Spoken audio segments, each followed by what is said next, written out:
Good afternoon, students. My name is Sister Janet Ombima from St. Peter Claver High School. So I'm going to take you through a Bible knowledge session for Form 3. So our topic is Jesus' public ministry in Galilee. And our subtopic is known as, we are going to look at Jesus' early mission in Nazareth. So I want to first of all look at the background or introduction. So we know that Jesus started his work or his mission in Galilee, and Galilee was the hometown of Jesus. So you find that this mission sometimes is known as or referred to as the Galilean ministry, and according to Luke 14:43, we realize that Jesus was filled by the Holy Spirit, and therefore he understood the nature of his mission. He was filled by the Holy Spirit and understand the nature of his mission. He therefore fulfilled his mission through preaching of the good news, through performing miracles in various towns of Galilee. So we find that his preaching and works also brought conflicts between Jesus' disciples and religious leaders. Before we go further, we are going to ask ourselves a question which is going to guide this session. So we know that just as Jesus was rejected, as we shall continue seeing, rejected in his hometown in Nazareth, and during his first mission, because charity begins at home, and therefore Jesus decided to first of all begin his mission in his hometown. So we find that most times people are rejected not by strangers, but by people who are closer to us, people who are our acquaintances, friends, neighbors, and people who know us well. Why are we rejected by the closest relatives or acquaintances? So we have a resource person with us here is going to take us through some of the reasons why we are rejected by our closest neighbors or even friends. Okay, one of the reasons as to why people are rejected.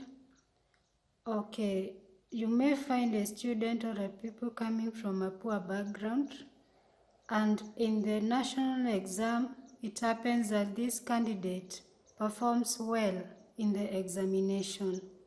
So you find a prominent person or a good well-wisher saying that he is going to pay the school fees for this candidate or this student as he advances his education.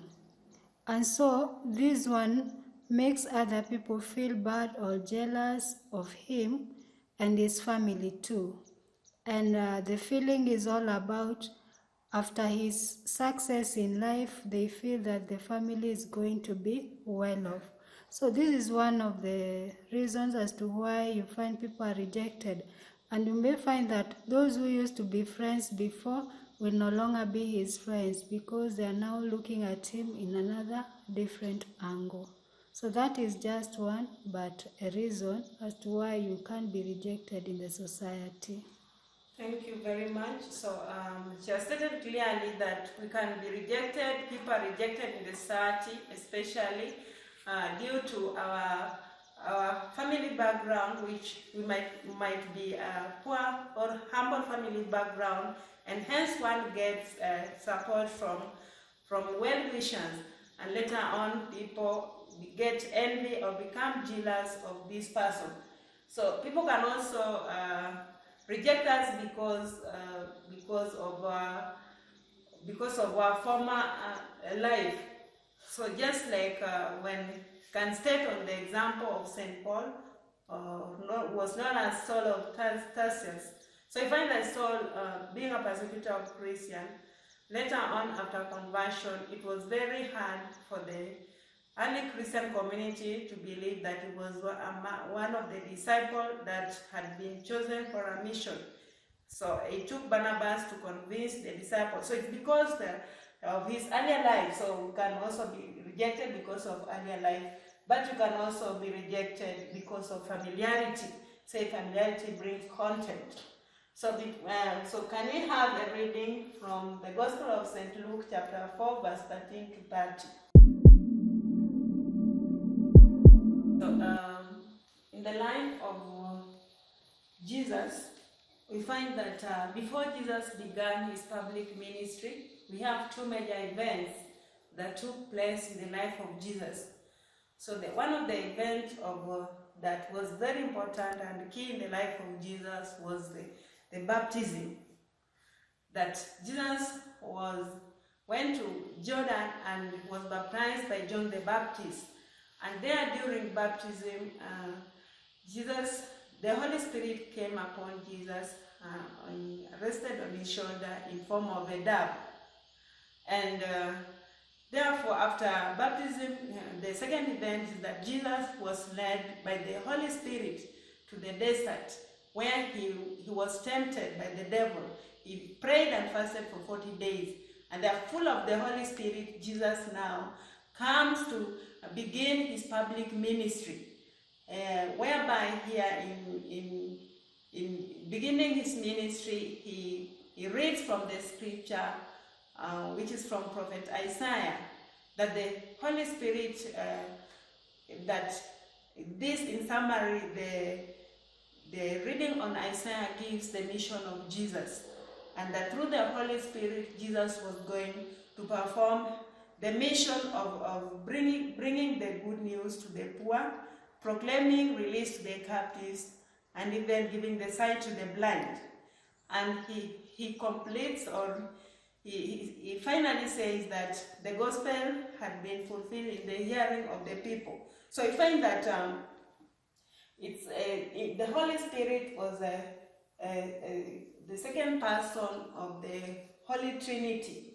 We have three persons, God the Father, the Son, and the Holy Spirit.